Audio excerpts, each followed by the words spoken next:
Well, good morning, everybody. Thank you for joining us on a Saturday. It's a little bit different for us, but probably not a bad thing. Today, we're going to talk about trade selection, and specifically what we're going to do is we're going to talk about selecting or choosing between single month trades, such as a butterfly versus an iron condor. And to help us figure this stuff out, we have Sebastian with us, and Mark's spoken to us before. He's tackled the subject of calendar spreads and volatility, and ignited quite a bit of discussion as a result of that. But he's got more to say than we can fit into an hour. So we're going to do a presentation today, and then in 2 weeks we're back for another Saturday presentation. I just want to remind everyone that we have an educational presentation for you. This is not trading advice. You are responsible for your own money, and no matter what Mark and I say, if you lose it, it's your fault. So with that disclaimer, Mark, are you online? Yeah, I'm here. Yeah, so send me checks. Let's just do that. That way, if you want to lose your money, how about you skip trading and just send me and Chris each checks? Well, and we can skip the whole. I think you should. I think we should send it to Jamie McCourt. Oh yeah. I think she needs the money more than we do. I was reading in the paper what her mortgage payment is, and I think she needs the money more than you and I. Yeah, no, I mean, she's got that mortgage she has to cover. So, we had a similar thing in Chicago with the Pritzkers when that was all going down, and all these people are fighting over billions and billions and billions of dollars, and it was hilarious. I mean, it's like it epitomizes rich people problems, I aspire to have them. Yeah, well, I like to there's. You ever taken some time and actually compare, like, it's crazy that the extremely poor and the extremely rich have kind of similar things, Rich people have a shower outdoors, so do poor people. Yeah, that's true. Things like that. So. All right, I'm going to flip this thing over to you. Let's see, how do I do this?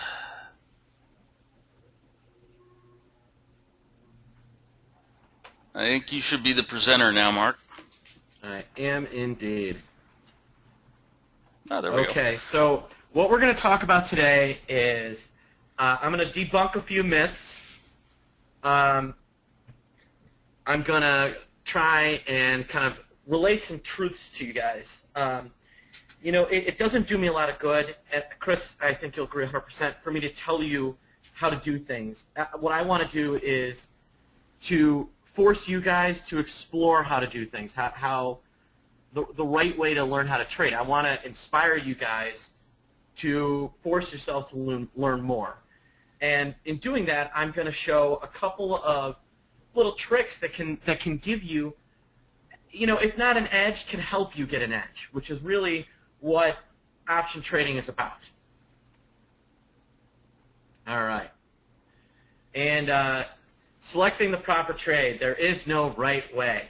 And as you can see, there's clearly no right way to go at this intersection.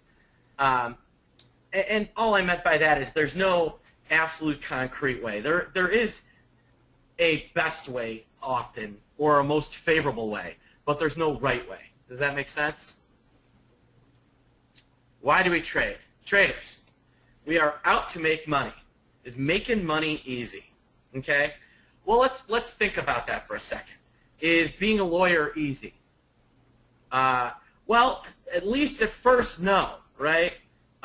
When you're going through all of your, being an associate and going through all the way up to senior partner, being a lawyer is not easy, and even at partner, it's probably not easy. Accounting, same thing.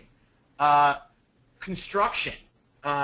Electrician, you name it, being a doctor. There is no easy way to get good at these things. I'll tell you, if I have a doctor that had found an easy way to become a doctor, that is somebody I do not want to be my doctor. You know? He was like, yeah, I just went and did my residency in a town that had 4 people. They never got sick. The only guy that got sick died, but, I got through it. That would not inspire confidence.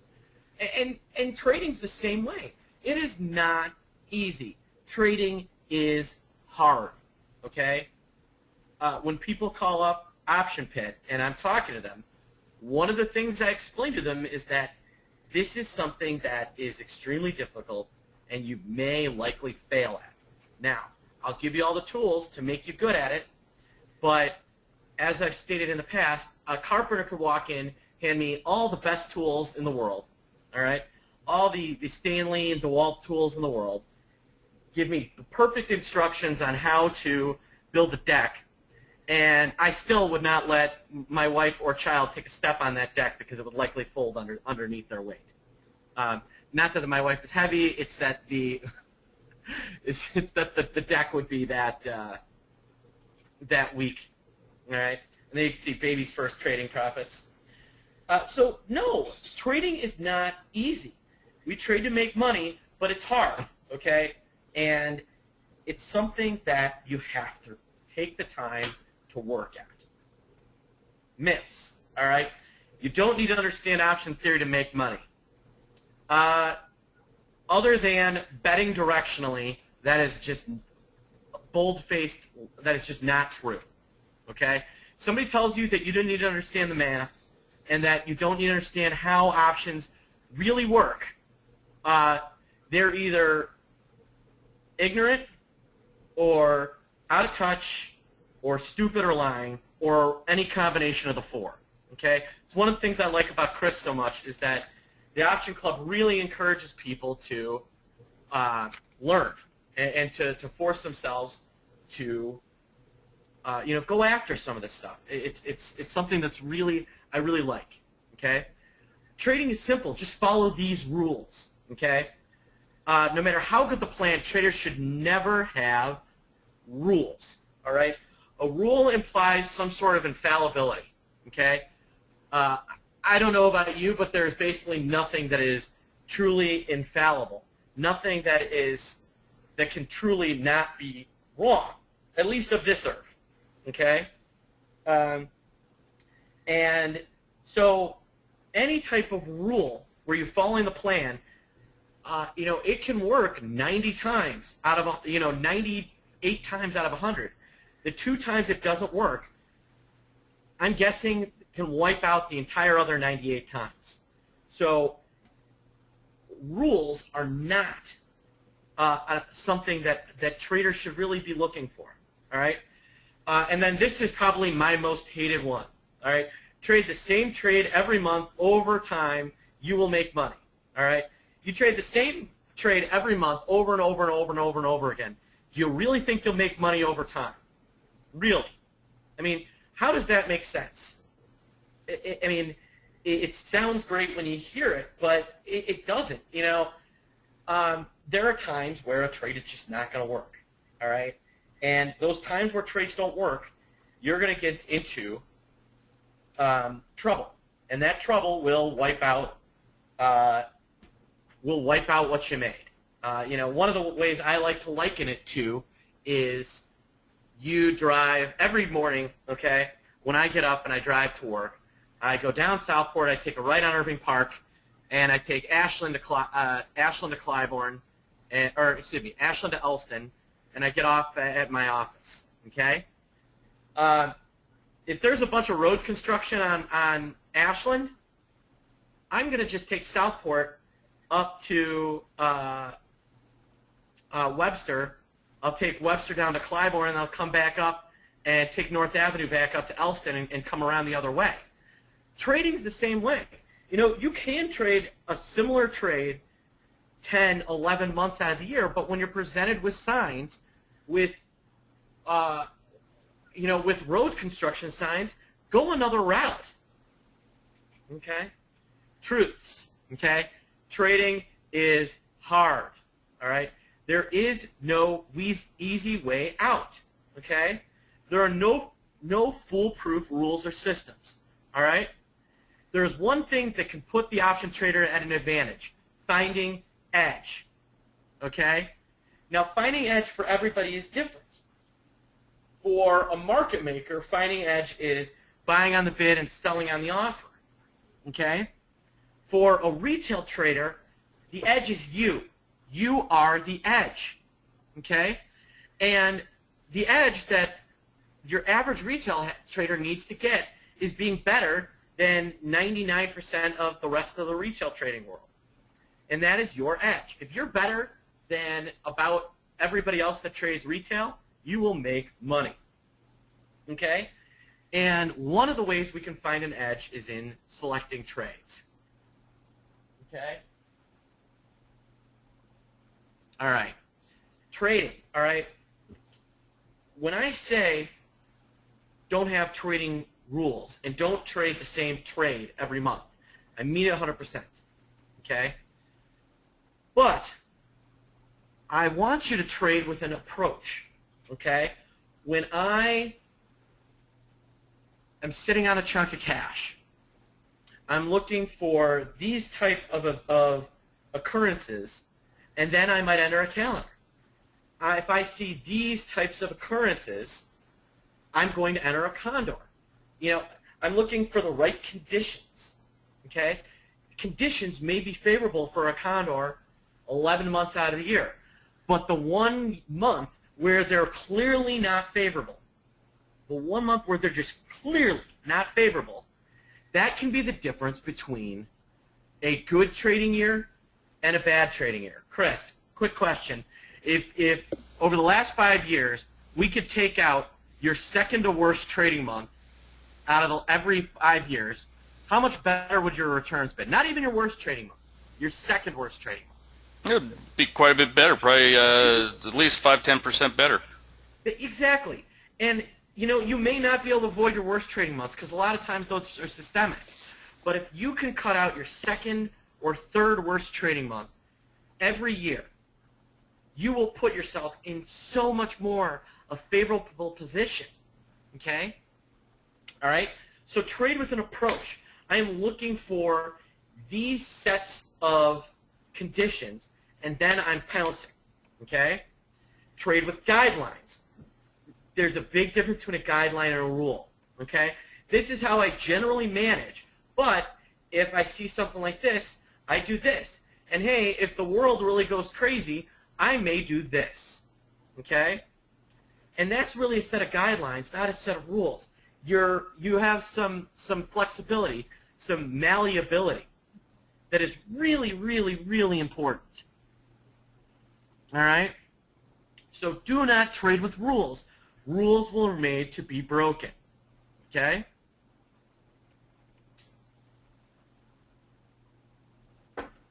All right. All right. Condors versus butterflies. All right? There are many factors that can make a condor or a butterfly the more favorable trade. All right? There's probably 20. Okay? You know, what I'm going to discuss today is one specific factor that can help you determine whether a condor or a butterfly will work better. Okay? And if done properly, if you put on a condor or a butterfly in favorable conditions, you can actually gain an edge. All right? Now, what is an edge? Here's what an edge is. It's not that the trade is easy for the entire period of time. Okay? It's that you may make a few $100s very quickly. Okay? If I sell a condor and my target profit is $1,500, if I set up a trade where immediately 2 or 3 days into the trade I have $300 or $400 in my pocket, it makes managing that trade so much easier. Now, if you put on an edge, you may get a scenario where you quickly make a few $100s. Okay? Another scenario is that simply the trade performs better. It ends up being an easy trade. All right? The two things I like are difficult trades where I've already got money in my pocket, that's kind of like being a market maker, believe it or not. We never really knew whether a trade was going to be easy, but the advantage is that we'd gotten the bid-ask spread. And so, yes, the trade might be difficult, but I already had $500 in my pocket. That's one scenario. Scenario two is, no, I didn't get that immediate edge, but I really didn't have to do anything, and so this trade became very easy. Any questions so far? Hey, Mark, here's a quick question. This one is all Win asked. He says, in regard to the trading the same trade every month issue, if you use a defined maximum loss that is tied to the average monthly profit, would that not help eliminate the problem with the two trades losing? I've found yes and no. One, you may go, when you set up a trade in an unfavorable condition, that's where people get into a lot of trouble. All right? Part one. Part two, why would you enter a trade in an unfavorable condition? It's like, hey, I just decided I'm going to give away my max loss this month. And so, one, yeah, you may have some sort of limitation on that, but in scenarios where you're setting up the trade in a bad scenario, you're more likely to hit that max loss quickly and or go way beyond that. Two, why would you ever want to just throw money away? If you insist on trading every month in that way, tell you what, just that 1 month, instead of going and putting on whatever trade you were planning on doing, walk down to the busiest street and throw a bunch of dollars up in the air. At least then you'll get to see something exciting. Do not do that, by the way. I would not suggest going to a busy quarter and quote unquote making it rain. But does that answer your question? I think so, right? Yeah, he says more or less. Thank you. All right. And I found that when the other thing is that when you set up, that sometimes bad conditions tend to persist, and if you have bad conditions 1 month, you may have bad conditions 3 months in a row, and a lot of times, you throw on 3 bad trades in a row, what happens? Chris, a lot of times what happens if you throw on 3 bad trades in a row? You have 3 losses in a row. Yeah, and you get discouraged. And a lot of times you'll see people do 3, 4 bad trades in a row, and then they'll stop doing it, and that's right when they should have gotten back in. Whereas if they're looking for the right signs, they would have avoided that situation. I'm just never a proponent of giving away money. Unless it's to a charity of my choosing, I'm never a proponent of giving away money. The guy on the other end of the trade is not something I would consider a charity. All right. So back to Condor versus Butterfly. All right, there are some factors that can make one more favorable than the other. Just over the last 2 months, since probably April, Condors have been a far superior trade to Butterflies. Prior to that, between January and April, Condors were okay, Butterflies were better. And then prior to that, Butterflies were better. It was real interesting. So, but there are some times where both are okay. That's fine. There are some times where one is clearly good and one is clearly bad. And then there are some times where they both just may be bad. Okay? What I'm going to do now is just kind of differentiate times where you can see that a Butterfly may be bad and a Condor may be good, and maybe what makes them more favorable in one specific condition. All right, part 1, understanding the curve. All right? When you mess around in Thinkorswim or, any type of trading platform and you move volatility up and down, it actually moves volatility uniformly across the curve. All right. The one thing that hopefully you guys have, listening to me talk, have figured out is that volatility does not move uniformly in the front month across the curve. Okay. The at-the-money, the downside, the upside, and of course the units are all in a constant motion. It's kind of like a wave, if you will, where it's moving up, it's moving down. That relationship between downside put and at-the-money options can change. You know, downside volatility may increase. At-the-money goes up 2 points. Out of the money, the downside could go up 6 points. The downside could go up 1 point. It doesn't necessarily have to move uniformly. Okay? These motions between the different portions of the curve can make one trade better than the other. All right? Compare the movements yesterday. All right? This is yesterday. Okay? This is where the volatility curve in EEM ended up yesterday. Okay? This is where the volatility curve in EEM was the day before. These are both August. And what happened yesterday? Guys, what market conditions happened yesterday?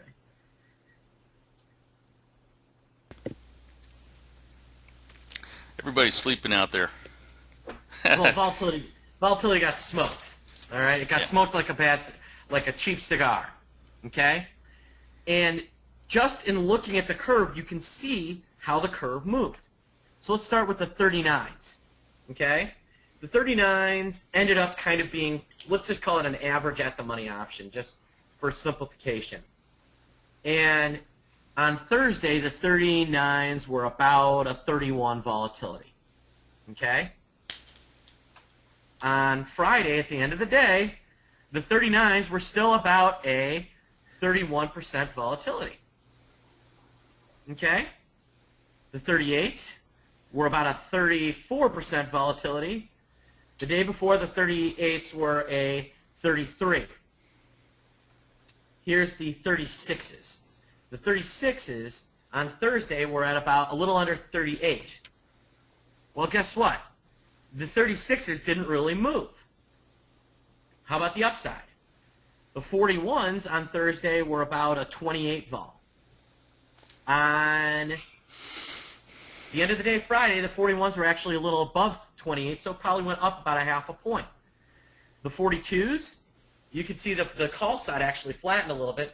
The 42s were about a 27, whereas the day before, the 42s were closer to 26. So you can see the curve did not move uniformly across the board. All right? The curve is going to move differently, you know, in different conditions. All right? Well, why? You know, imagine that we have a trampoline. I love this picture. You can tell this is straight off a box of a trampoline, warning people that not to let their kids fall off. All right? Imagine that you're standing on a trampoline. All right? We've got me standing on a trampoline, and Chris is standing on the side of the trampoline off of it. He's standing somewhere over here on the side. All right? If Chris just kind of walks on the trampoline, how much am I going to move when he steps on? Not very much at all, right? Now, what if Chris jumps on the trampoline? Well, then I'm going to move up pretty good, okay? You know, what if Chris, what if I'm already jumping and Chris jumps on? Well, if I'm in the air and Chris jumps on, it actually may have no effect on my motion. There are so many different ways to and the point is that the Skew curve is much like a trampoline. All right? When stable, a hard jolt can send you flying. All right? When already bouncing, it's hard to shake off the trampoline. All right? And then you can actually get kind of double bounced. Okay? And let me just kind of quickly show you on the trampoline. Okay? So here's our trampoline. I use Microsoft Paint to illustrate things all the time. All right, so here's me.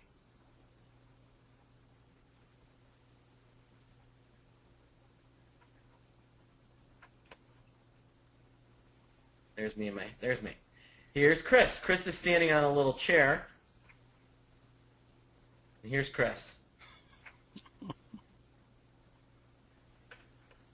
Give you some biceps, Chris. How does that feel? Well, it's just a realistic drawing. Yeah, there you go. All right.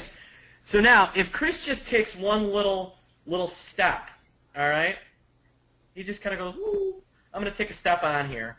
You know what? I may bounce up a little bit, but not very much, and then I'll come right back down. Okay? All right. All right. Now, if Chris jumps really hard and lands with a lot of force down, I'm going to go flying. Okay? I'm going to go, whoa! I may go so far that I actually end up landing on Chris's big shoulders. There's me. See? We're trapeze artists, Chris. All right?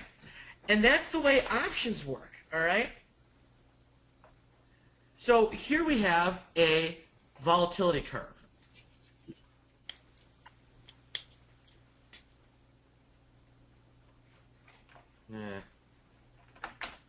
Here we have a volatility curve. Okay? If the market just kind of goes up a little bit or goes down a little bit, okay? This curve, vol may move up and the curve remains pretty constant. Vol may move down and the curve remains pretty constant. Okay? Is this something you guys are used to seeing, Chris? Well, I think some of us are used to seeing it, and others, it may be a little bit new. All right. I think it really just depends on how long people have been trading. Exactly. So here we have a front month curve, and volatility fall. Volatility hits us hard. Okay? What's going to happen to the curve? All right. Well, our at the money volatility is clearly going to increase. Okay? But this shock to the curve is going to cause the curve, these downsides where people are running for protection, to rally more than the model is predicting. And the upside actually may rally a little bit more too, believe it or not. And so what you'll end up with is a whole new curve.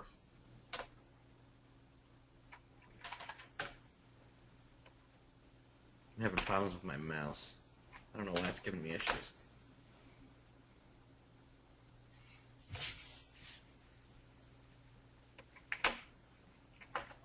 So you'll end up with a whole new curve. Now you can see what happened here, right?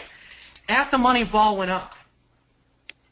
But in relative terms, these options moved up a lot more in implied volatility. Okay?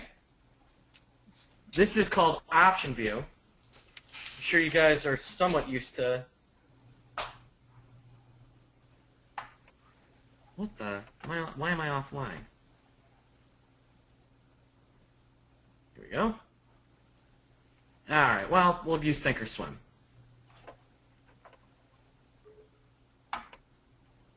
I want you guys to just kind of quickly take a look at something.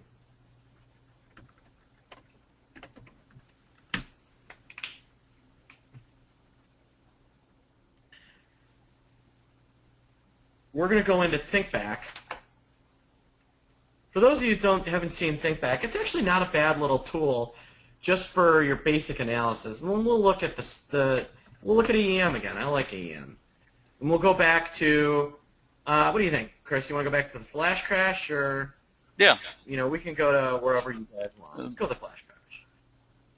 16th. So here we are, end of April. It's April 29th. Let's look at the May curve. And EM's trading 42 bucks. And let's just kind of quickly take a look at what is the volatility of the 30, the kind of the 10 delta put is about 34.24. Okay? 10 delta put, 34.24. All right? And we'll even go to the 5 delta put is about 36.50. You know, I'm going to just put these on a new one. Like I said, 5 delta, 36.50.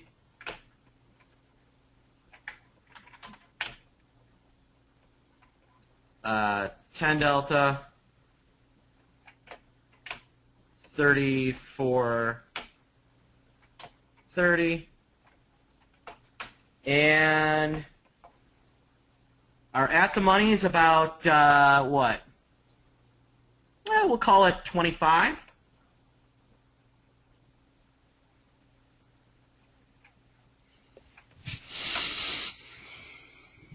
And we'll even pull a call out.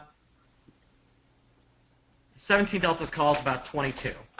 So 17 delta call, 22. Now let's just quickly take a look at how these guys changed on what they looked like on May 7th.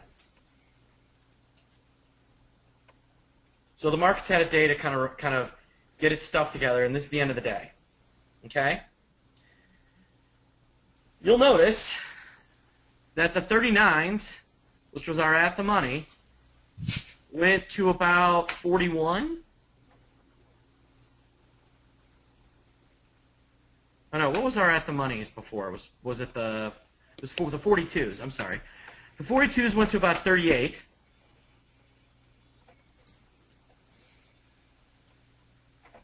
And I promise I will get to this point, folks. All right? There's something really cool that you're going to get out of this, and it's going to really open your eyes as to how important this stuff is. Okay? Our 10 delta, which was kind of the 38s, is now a 42.60.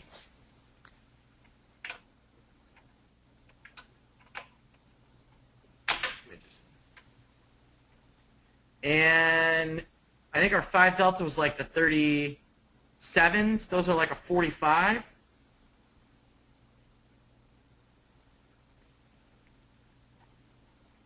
I think the things to kind of calm down here. You know, if we go straight to kind of what the 10 delta put is, though, the 10 delta put is 58. So, and then the 17 delta call was like the 44s, and I think it's like a 39 now. Essentially, if you look, the curve went from something that looked like this to kind of something that went like this.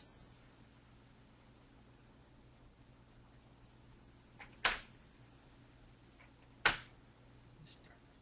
course, my mouse stops working in the middle of the presentation. It's always that way, isn't it? This is kind of what the curve ended up doing. All right? I can pull up Live Vol Pro and we could look at it too. It probably would have been the easiest. So, how does that matter to you?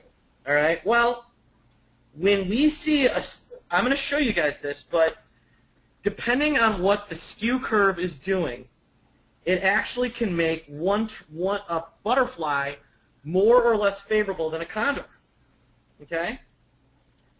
When the skew curve is flat, butterflies are a better trade than condors.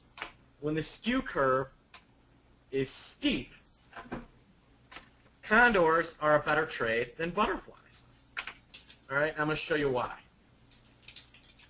Generally, this is kind of all things being equal. All right? So here's our flat curve. Any questions so far? So we've got our butterfly that looks like this, right? Now obviously you guys have listened to me talk before, so you're also buying units, right? Hopefully.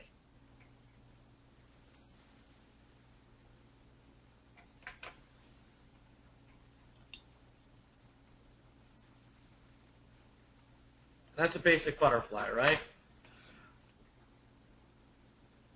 On the skew curve, it's going to look like this.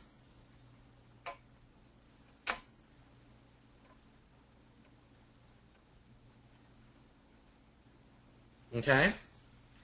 Now, I'm just going to randomly assign some short vega to these curves. Okay? So here we're short 2, right? Here we're short 1. Here we're long 1. Pardon me. Here we're long 1. Here we're long 1. Okay?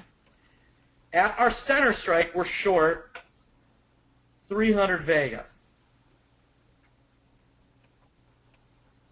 At our out-of-the-money put, we're long 100 vega.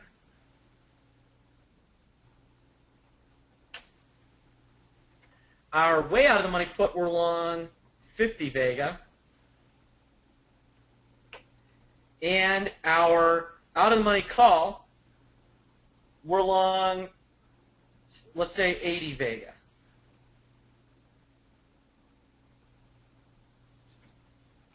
So, vol explodes.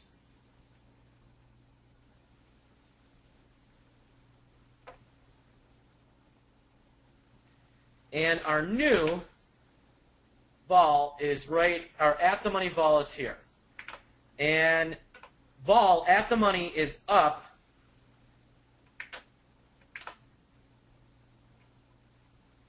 3 points.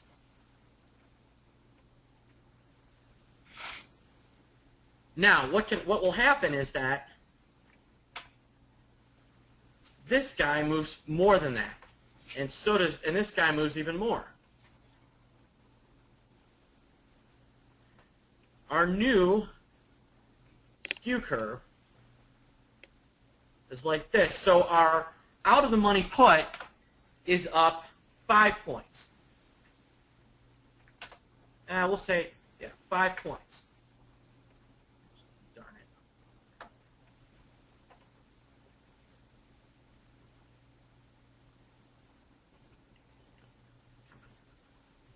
Five points. And this guy's up, we'll say 7 points. I'm literally making these up as I go, by the way. And then our call is maybe up 2 points.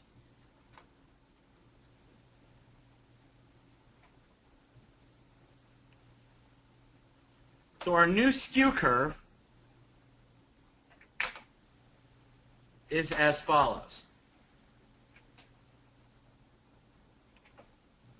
All right? Now let's do a little bit of math.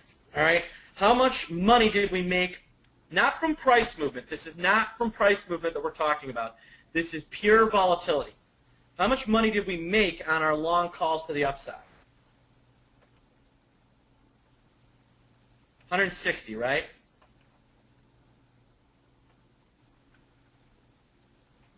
Okay? How much money did we lose on our at the money? We lost 900, right?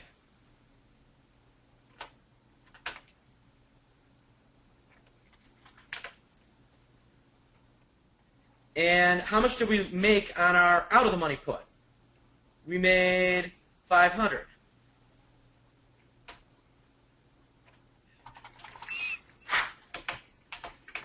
Gotta go get a new mouse here after this presentation, Chris. They're cheap. Yeah, they are. And how much did we make on our way out of the money? 350. So what did we net make on volatility? Or lose, excuse me. We actually made $110. Okay? Now, what if this skew curve is already sharp? We've already had a jolt. All right? So we start out and we've already got a steep skew curve.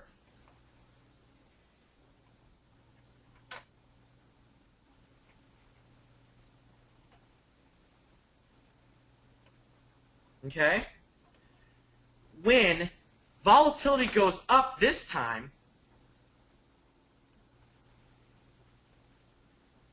the whole curve is going to move pretty uniformly. These guys may move a little more. So we've got the same thing. We're short 300.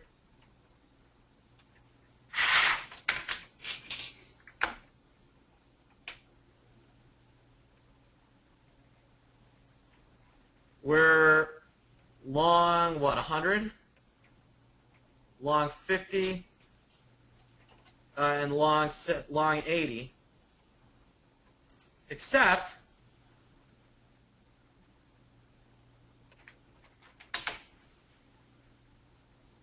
Except when these guys go up, they all move pretty uniformly. So this guy, our at the money goes up 3.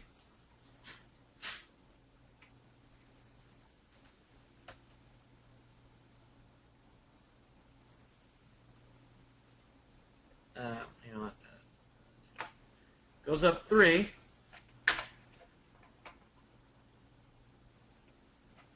Our out of the money goes up, let's say, instead of 5, let's say it just goes up 3.5. And our out of the money goes up 4. All right? And our call goes up 3 as well. So what's going to happen now? We've got a curve that kind of looks like this.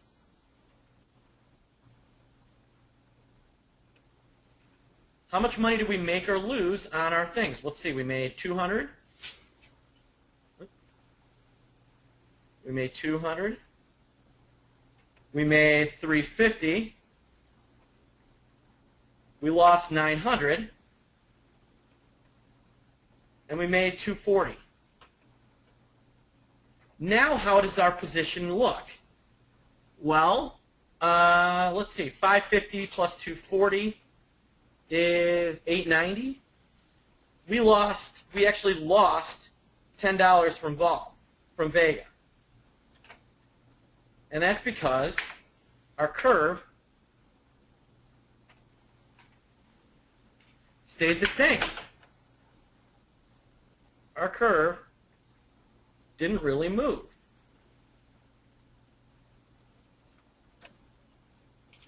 So the butterfly didn't really help us out very much. Okay? And here's the real danger. We've already got a really steep curve. What happens if this curve reflattens?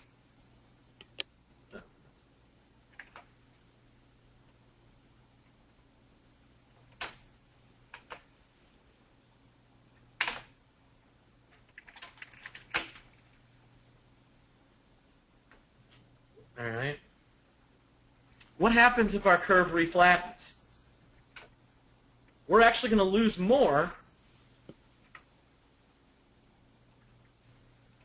on our downside than we will our at the money makes and our out of the money. All right? So, believe it or not, when you have a steep curve, the butterfly is not the more favorable trade. And guess what we've had since April, guys? What do you think?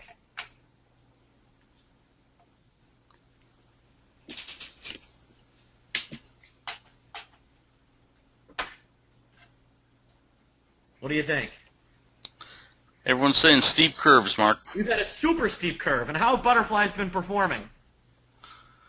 Badly, right?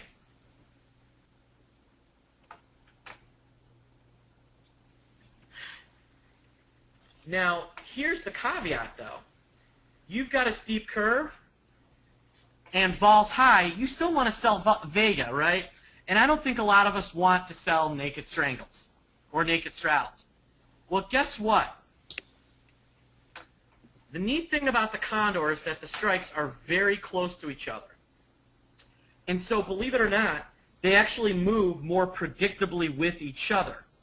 So, if vol falls, the Condor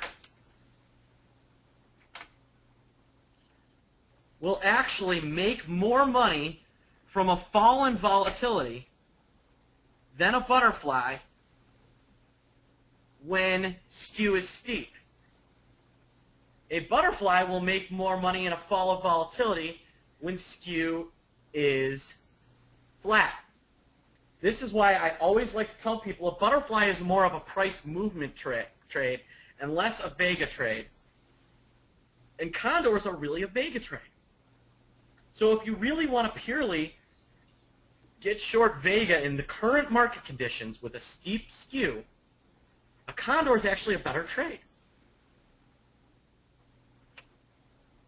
Does anybody have any questions on what I just went through? I'm sure there's got to be a few. Yeah, we do have a few. Let me let's hit them in order here. All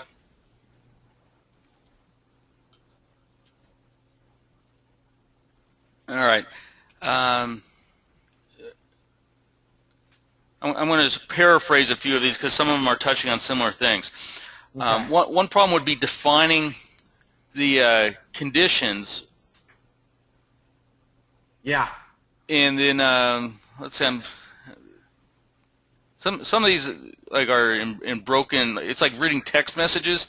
Yeah, My wife likes to send me text messages, and I have to decipher them before I can figure it out. Okay, they're saying they're having butterfly problems the last few months. Right. So I think that's more of a comment than a question. Yes. And it's because the skew's been steep. So as vol's gone up, you lose money and you're at the monies, and you're not really gaining near as much as on the wings as you might think. And when vol falls, the curve flattens a little bit, and you lose on your wings. It's been a lose-lose in butterflies the last couple months. Yeah. And then can you explain what put buying and call selling does to the curve? Well, it steepens it. That's kind of the natural, the reason why the curve exists is because of that. You know, if you look at oil, all right, if I was to show you the skew curve of oil, the skew curve of oil actually looks like this.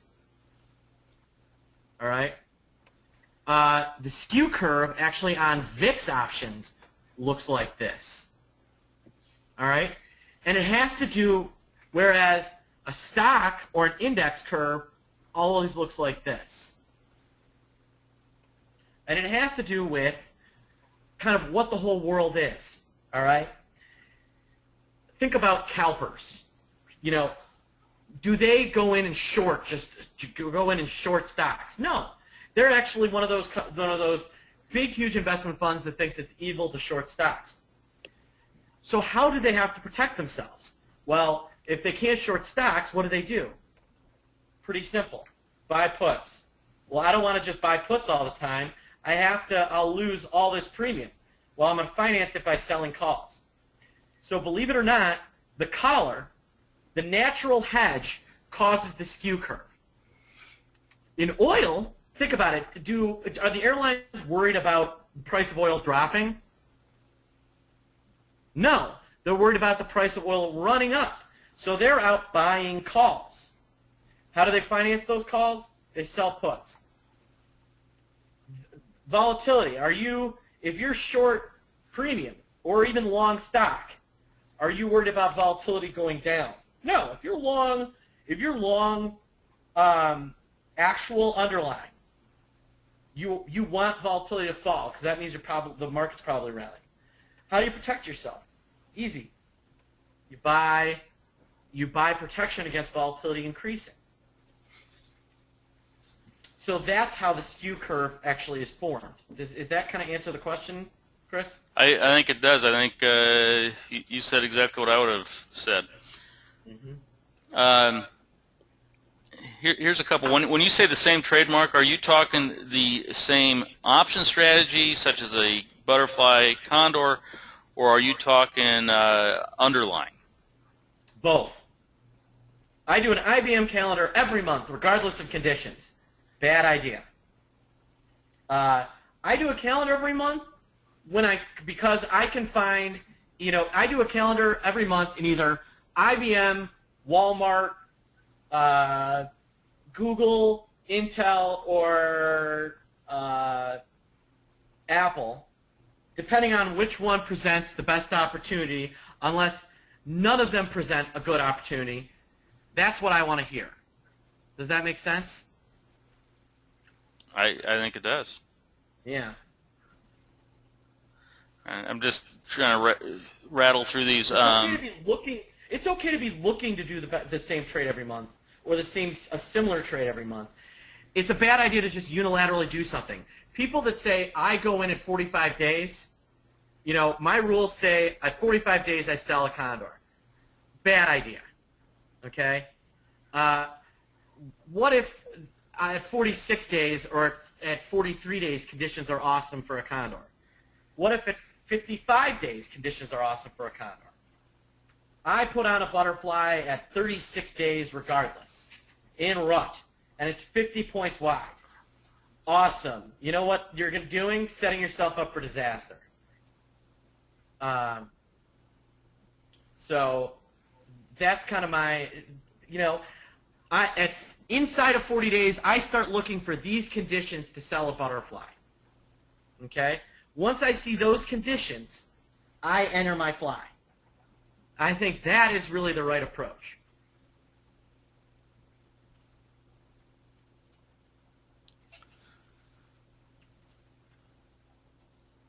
Okay. I think we should probably get into this one real quick. What happens when you already have the position on and the skew curve steepens?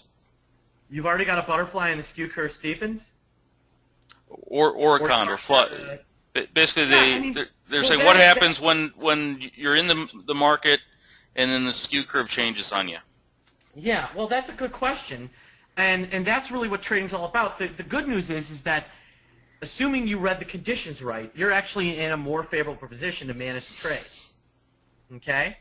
Now, I could give a 10-hour lesson on managing a trade once it kind of gets into some trouble. But the key thing here is that because you picked the right trade, you're in a position to manage it. Does that kind of make sense?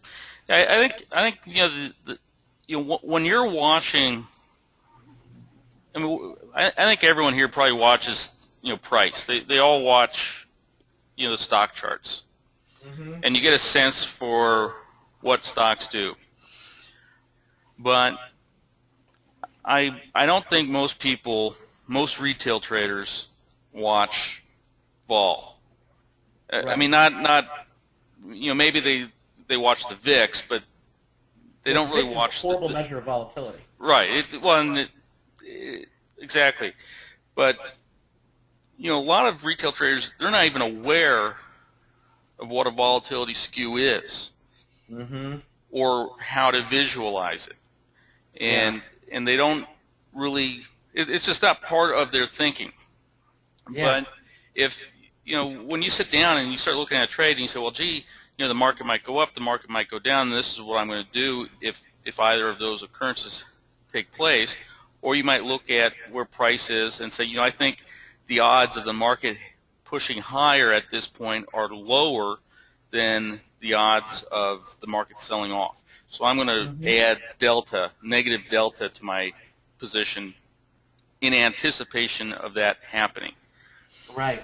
Well, if you're watching the skew and you see a flat skew or you see a very angular skew, you can start forming opinions about where is it more likely that this skew is going to go. If it's already very angular, you think, well, the odds of it getting more angular are pretty low. And if it does, it's probably not going to hurt my Condor that much. So I'm going to go with the Condor in this situation. Now, if it does get a little bit more angular, you're probably going to be okay. Yeah. But if it flattens out, you're going to be better off And it can actually help you make the right adjustment, the right adjustment. Here's a really great story. Actually, Chris, you and I kind of both brought it. The thing most retail traders don't understand is that there are times, and it's often, okay, where volatility is actually the #1 determinant in the success of your trade, and it's not price movement, and it's not the actual price of the underlying at all. Now the two are kind of interrelated, but the understanding of the volatility insurance premium of that option can more often than not determine the success of the trade.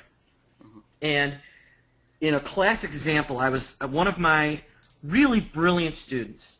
He's just really smart. You shouldn't talk about me like that. Chris. One of my really brilliant students made a really boneheaded move during the flash crash. Okay? And I think we talked about this the last time I was here. He went in and the skew curve had exploded, right? Volatility exploded, skew curve exploded. The only thing you don't want to do when the skew curve is absolutely exploding, all right, is buy the curve. There's an old saying on the floor, buy them when you can, not when you have to. Because when you buy them when you have to, you've already lost. So instead of selling futures or selling calls to clean up his delta, he bought puts. Those puts, within an hour, had lost, he bought 13 of them in the DJX, and they'd already lost $10,000 in an hour. Okay? So understanding the curve will help you make the right adjustment. Now that is probably a totally different class, managing a position. It's something we talk about in depth at Option Pit, but I don't think that's within the scope of what we're doing here. Maybe we can actually hit one of those up one of these times. Sure. So, sorry. Oh, go ahead. I was just going to also throw out there real quick, because a couple people were asking, you had mentioned units before. They wanted to know, they weren't here when the last time you talked. Could you give like the short version of what a unit is? Yeah, a unit is a really, really far out of the money option on either end that in the event of a major market move in either direction, far outperforms the predictive qualities of the model. I like to joke, the thing about the Greeks is they're not real, okay? They are something model.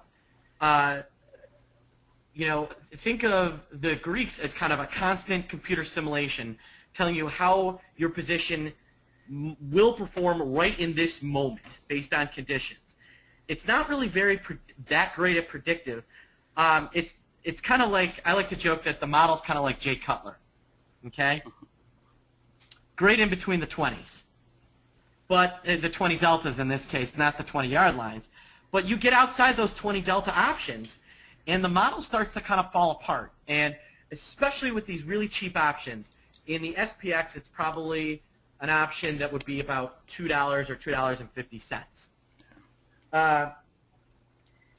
Those type of options are going to, in the event, if you buy a $2.50 put and the market drops 80 cents or 100 handles, you're going to make an unbelievable amount of money. Let me show you a brief example here. Yeah. Just real quick, because you talked earlier, you mentioned the idea that if one of the myths is you don't really need to understand option pricing, you don't need to understand the math. Yeah. And the whole concept of these the option pricing model not being very accurate outside of the 20 deltas. Mm-hmm. And one of the important things to understand is that the option pricing models are based on a normal distribution, which is a normal bell curve, and that assumes that the market adheres to a normal bell curve, which it doesn't. And so the model, since the original model came out with the Black-Scholes model, the models have been developed and have kind of been patchworked in order to price in the smile. Yeah. And they do a pretty good job, like you say, in between the 20s. For the most part, they do a pretty good job of approximating price moves. Yes. But they don't do a couple things. One is they assume a static volatility. Right. Which we know volatility changes, and even on Thinkorswim or any of the modeling platforms, we have to go in and manually adjust volatility to get a sense of what's going to happen to the position. Right. But even then, we're only adjusting a generalized vol number. We're not adjusting the smile. Yep. And so there's just an inherent inaccuracy that the further you get away from the at the money, it's going to get amplified. Mm-hmm. So when you're talking about these units, you're talking about kind of these outliers. Right. That the model's not going to really, it's not going to show up on the model's radar screen. One of the things that we found is that 1 and 2 standard deviation moves actually happen with kind of like the normal distribution generally predicts. It's the 3 and 4 standard deviation moves actually happen a little less, and the 5+ moves happen more often than we predict. It turns out that once we get kind of beyond that second standard deviation into that 3rd and 4th, we're heading for the 5th. So here's a brief example. On April 30th, if you bought the May 36 puts for 11 cents, they have a 60 delta, okay? Between now and the flash crash, on the flash crash, I think we get down to, so let's just remember that we have a 60 delta here. On the flash crash, we're only down $4, okay? So we should be up about $240, right? Well, these options have gained more than double that. They're now worth, I'm going to say 55 cents. So you've gained more than double what the model was predicting based on delta and gamma.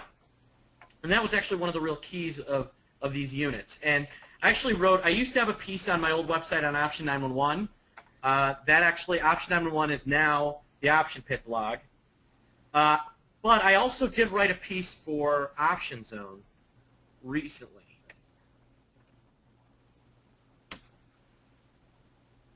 Oh, they moved it. Let's see, units.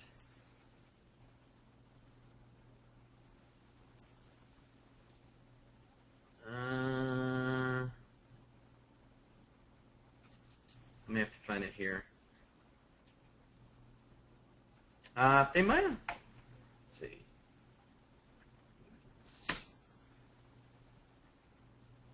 Well, if you want my article on units, I'll send it to you. I have it at home. All you have to do is, I've got a big article on units. I'll happily either post it on the blog this weekend if you guys want, or you can just email me. What I want to do, Chris, is it okay if I just kind of, we just built this website. Yeah. Can I take like 2 minutes to kind of show the website off? Give us the nickel tour. Yeah, well, as you can see, we really spent, it's only 75% done, but we spent a ton of money trying to get this thing right. I was telling Chris, instead of kind of piecemealing our website at design together, I actually went out and I sold a portion of the business and I got money to build it right. You can go through our services page. Am I having Internet Explorer problems? Oh, it says I'm connected.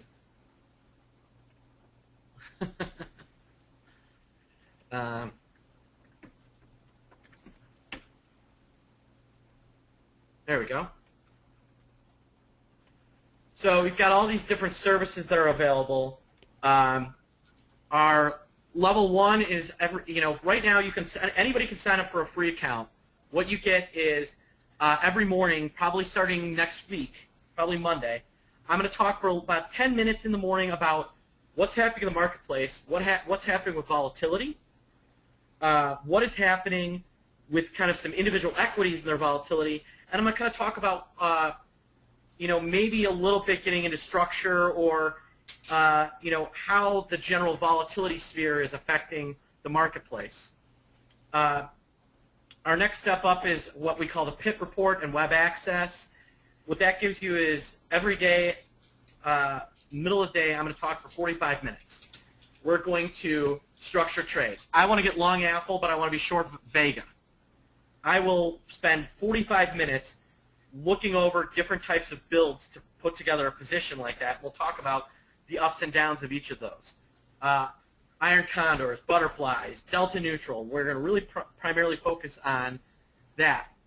My level 2, I call it the Future Professionals course, is kind of my equivalent to what everybody else has out there, except for I make you work a lot harder because I'm going to make you learn anything you don't know about volatility, you will know.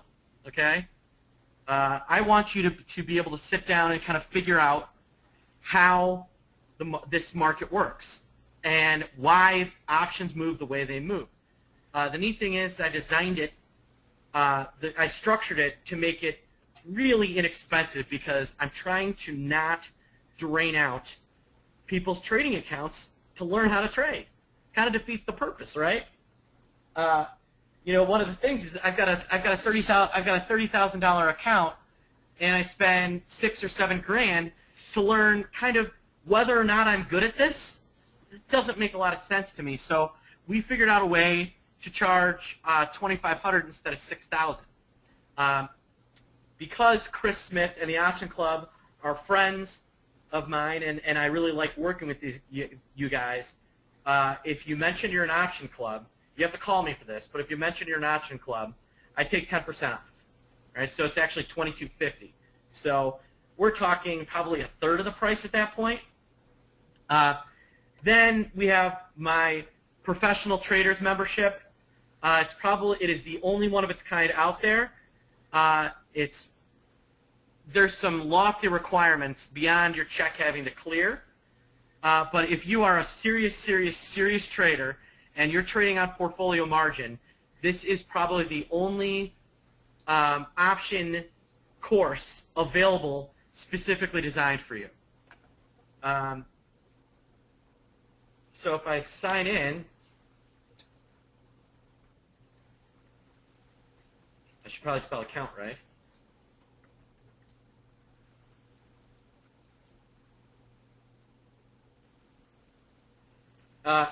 Right now I don't have, I'm actually going to load up all the events today. If you remember, when you log in, all of your events, upcoming events shows up at top. Today's schedule, any cool upcoming trading sessions. Pit report will be here. Your last 2 sessions with me will show up in the upper right-hand corner. All of our resources, our forums. We actually have this news and information service that's fully searchable.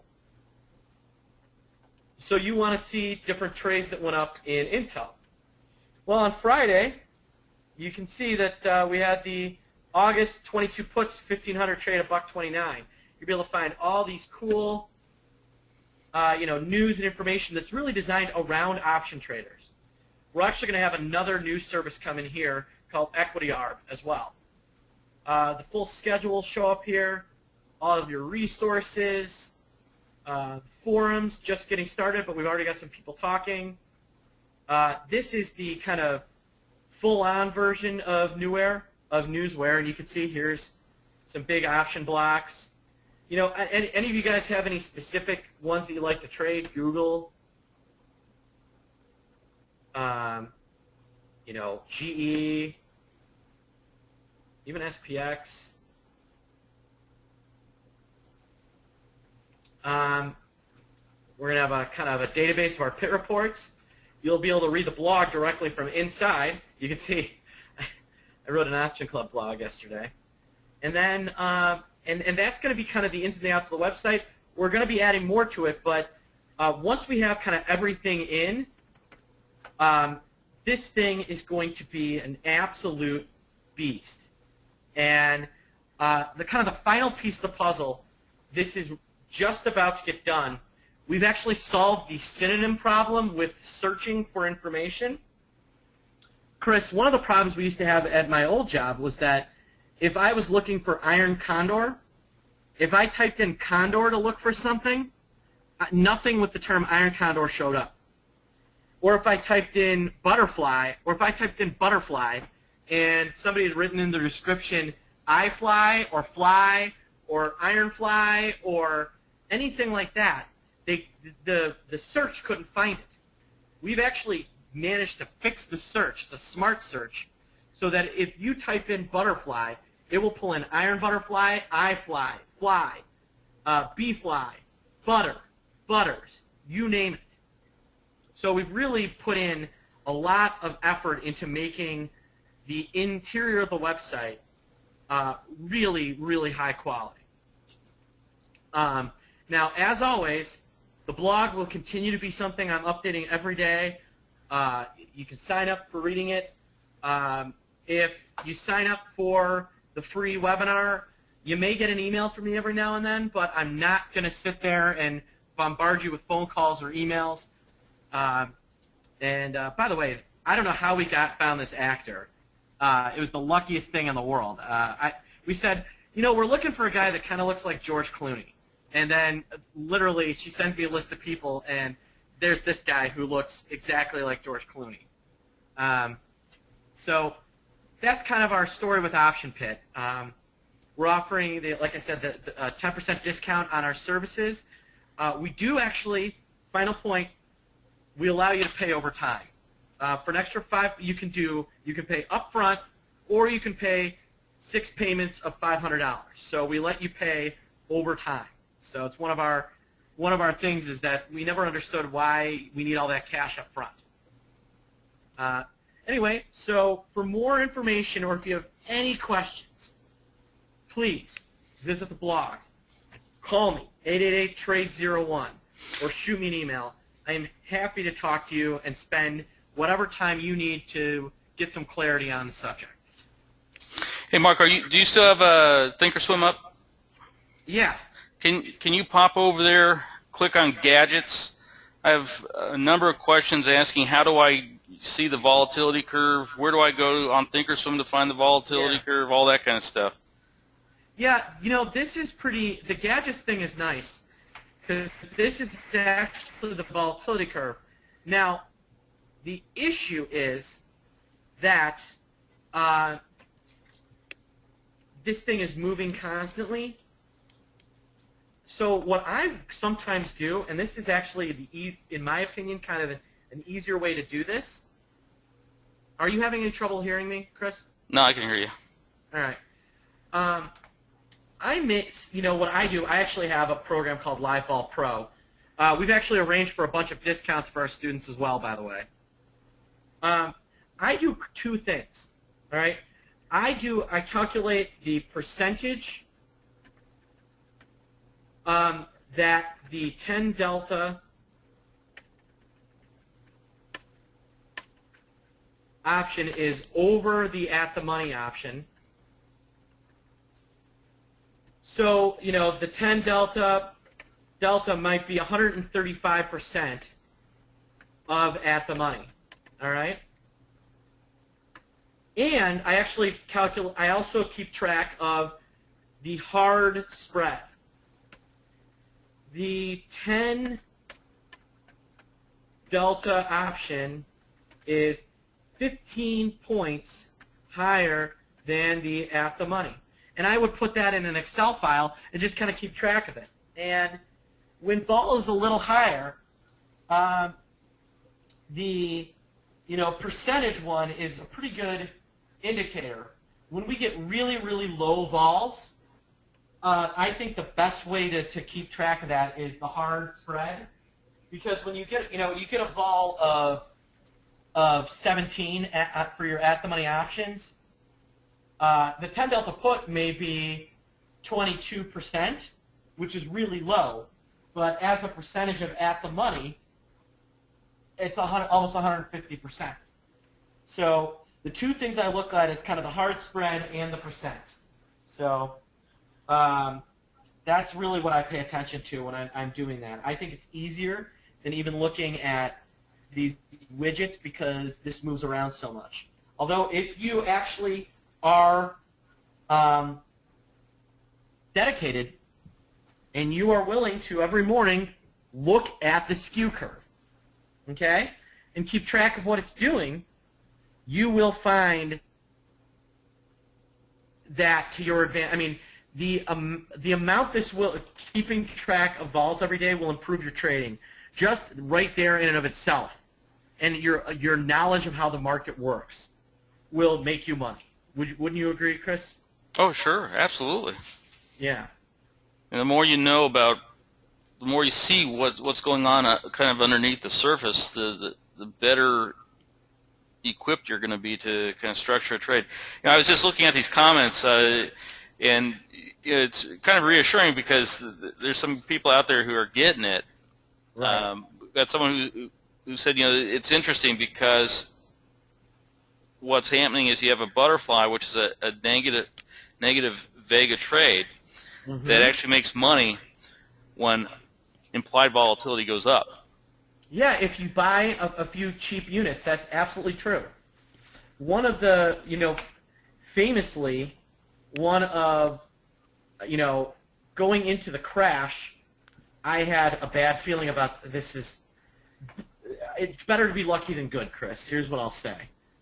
Let me get this set up, and there's OEX.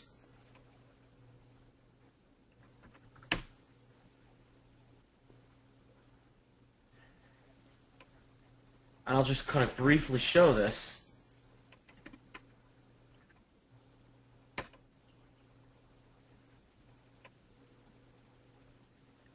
And this isn't going to be the exact trade, but it'll be a pretty good estimate of what kind of happened. We were trading here, and we were short, I want to say 50 and 50. We were long, I want to say 150 of these, and we were long 65 of the calls. And this is basically the trade we had set up. It might have been 100.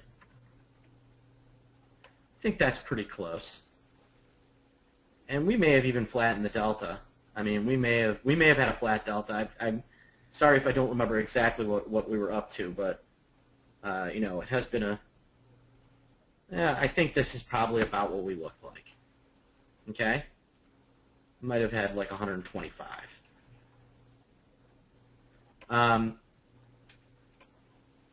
And watch what happens to the 505 put on. As we kind of drop. Here we're not looking so hot.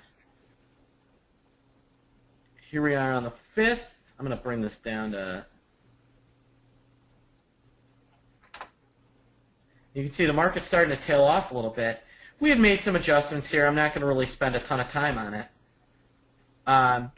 Actually, before you jump ahead, Mark, I just want to kind of, because I'm seeing some questions out there where people are still, their mind's still trying to wrap around this.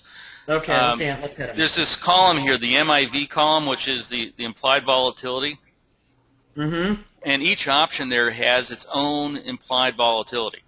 Yeah. And that implied volatility, all that's happening there is that whatever pricing model you're using, whether it be Black-Scholes or the Stensland model or whatever, that mathematical model is taking the price of the option and all the other known inputs and just calculating out what the implied volatility is. And that implied volatility is going to basically is derived from the current price of the option. Yeah, a lot of people make the mistake of thinking that implied volatility is an input. It's actually an output. Right. So then for the skew, when we look at the skew on a graph, what we're looking at are these implied volatility numbers just being plotted. Now on the horizontal aspect of the graph, you've got strike price, and then on the vertical axis, you have the implied volatility. And so what you're just doing is you're plotting strike price. For each strike price, you're plotting its implied volatility, and then you're connecting the dots. That's exactly right. That's all the skew is, or the smile, and we call it a smile just because that's what it looks like. Yeah. And but anyways, Option View has it laid out there nice and neat, and you can see. It is easy to see. I like Option View as kind of a back trader. I think Thinkorswim, aside from and it's one of the things that I can get you a discount at through Option Pit. We have a couple of deals worked out with some vendors. This one is another one that I've worked out a deal with. I'm not, and when I say deal, basically they offered me an affiliation. I said no. Let's figure out a way to get discounts to my clients so that I can provide more value. And that actually, they were willing to actually go beyond the affiliation in order to give us a real discount.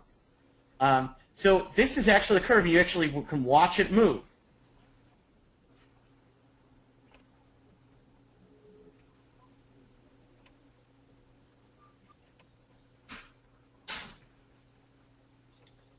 Oh.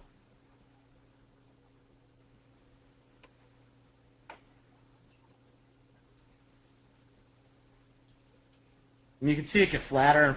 I mean, you can see it flatten up, and then into expiration week it'll get steeper.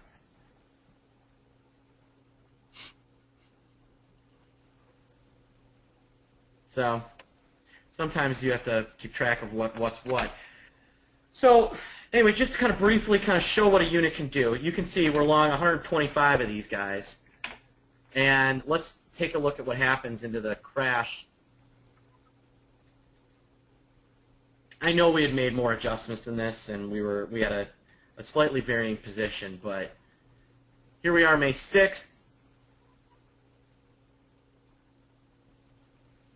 Now watch, the market's actually moving away from my straddle, and what's happening to kind of my position? I'm not losing any money, am I?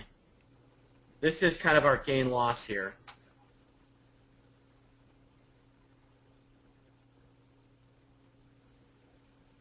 I think the tanking is about to happen here, Chris, right? It should be coming up. This is in half an hour increments. Here we go. Now the market is really starting to drop on us. And look what just happened. The market's actually moving away from my straddle.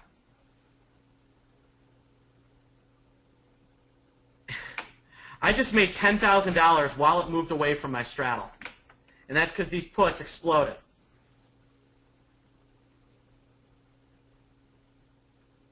Now I'm up $10,000. And that is because I bought these puts for $2.15, and they're up 800% or 900%, some ridiculous number. I think we give some of this back. Nope, we keep making money.